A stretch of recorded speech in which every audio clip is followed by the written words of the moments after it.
Hello मैत्रिणींनो, कशा आहात तुम्ही सर्वजण? अंजलीस रेसिपी आणि ब्लॉगमध्ये तुम्हा सर्वांचं खूप खूप स्वागत करते. आज मी तुम्हाला खूप स्पेशल आणि ट्रेडिशनल ही अशी रेसिपी तुमच्याबरोबर मी शेअर करणार आहे. ही आहे राजस्थानची रेसिपी आणि ही हळद बघू शकता इथं. ही हळद मी माझ्या होम गार्डनमधून सकाळी हार्वेस्ट केलेली आहे आणि बघा किती निघालेली आहे हळद, तुम्हाला मी दाखवते. इथं भरपूर हळद निघालेली आहे आणि याच हळदीपासून एकदम फ्रेश आहे ही हळद. आणि ह्याच हळदीपासून आज तुम्हाला मी हळदीची भाजी कशी बनवतात ते मी तुमच्याबरोबर आज रेसिपी शेअर करणार आहे. चला तर सर्वप्रथम या हळदीची साले काढून घ्यायची आहेत. ही पूर्णपणे अशी साल काढून घ्यायची आहे आपल्याला.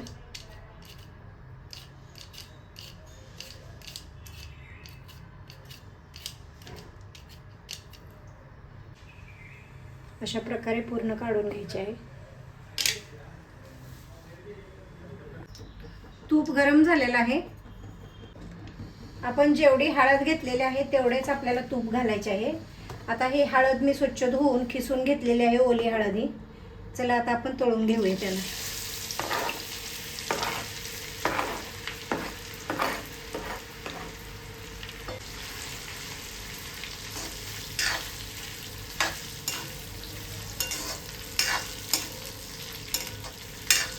अडीचशे ग्रॅम हळद आहे तरी मी 200 ग्रॅम तूप घेतलेला आहे.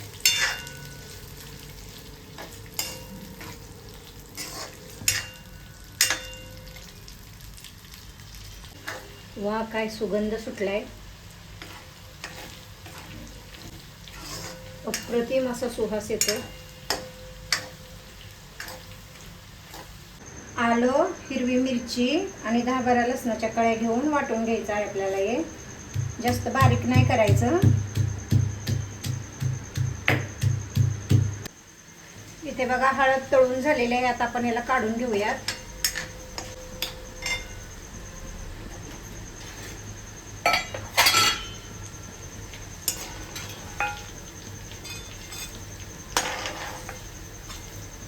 आपण हळद काढून घेतलेली आहे. आता याच्यामध्येच आपण घालणार आहोत कांदा बारीक चिरलेला. 2 कांदे घेतलेत मी.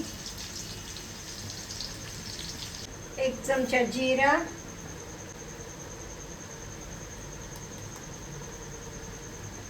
अर्धा चमचा हिंग घालून छान असं भाजून घ्यायचं आहे. आपण जे हे बारीक करून घेतलेलं होतं ना, लसूण, आलं आणि हिरवी मिरचीची पेस्ट घालायची आहे, वाटून घेतलेलं.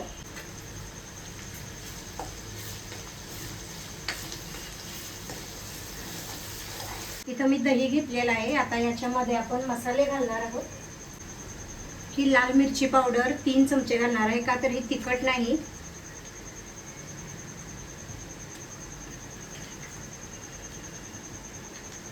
आणि 1 चमचा धना पावडर घालून छान असं मिक्स करून घ्यायचं आहे. त्याच्यामध्ये गुठळ्या होऊ द्यायच्या नाही, त्याची दक्षता घ्यायची आहे.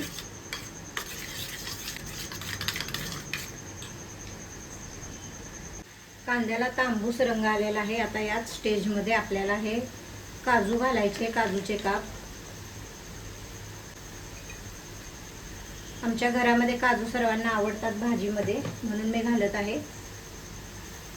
तुम्हाला नको असेल तर तुम्ही स्किपही करू शकता.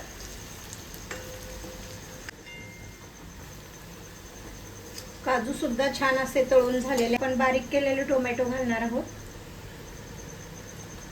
मी 1 टमाटर घेतला आहे, तुम्ही आवडीनुसार.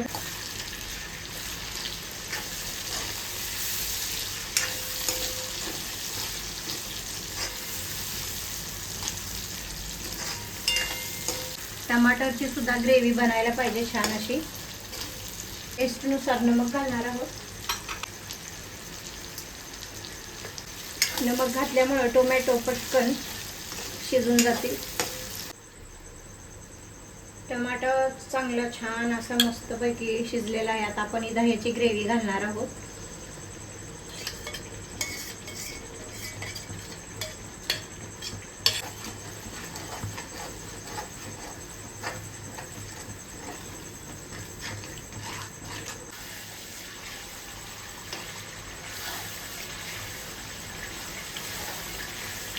आपण घातलेल्या दह्याचे मिश्रण सुद्धा छान असं शिजलेलं आहे. ही तळून घेतलेली हळद घालणार आहोत.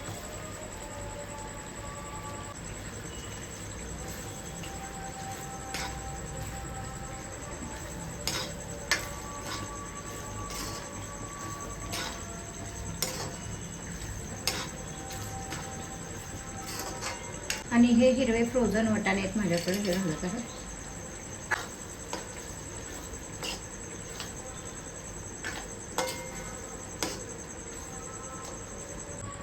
भाजीचा कलर किती सुंदर आलेला आहे बघू शकता. आता याला छान असं शिजू द्यायचं आहे. झाकण लावून ठेवते मी. आता आपण याला झाकण लावून शिजू देऊ. आता आपण भाजी चेक करूयात शिजली आहे की नाही. वाव, काय सुगंध आहे ना.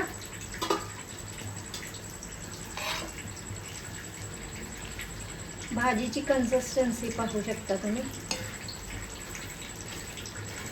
तुम्हाला हवा असेल तर गरम मसाला घालू शकता, परंतु मी नाही घालणार.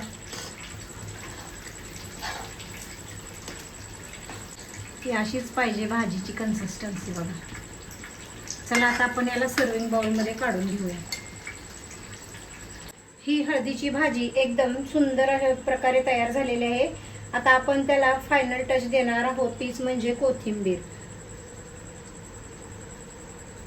कोथिंबीर घालून छान असं मिक्स करायचं आहे. या भाजीमध्ये कशाचाही कच्चापणा राहिला नाही पाहिजे,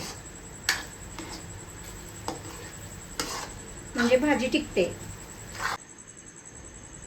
चला तर मैत्रिणींनो, आपल्या होम गार्डन मधील हळदीची भाजी किती सुंदर प्रकारे तयार झालेली आहे बघू शकता तुम्ही.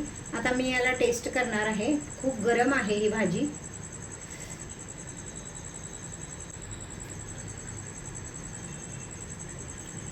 एकदम अप्रतिम अशी ही भाजी झालेली आहे. आता मी गरमागरम याच्याबरोबर बाजरीच्या भाकरी बनवणार आहे. आणि ज्यांना फुलके खायचे आहेत त्यांना फुलक्यासोबत ही छान लागते. ही रेसिपी कशी वाटली मला कमेंट बॉक्समध्ये कमेंट करून सांगा. लाईक, शेअर, सबस्क्राईब करा. माझ्या चॅनलला भेट द्या.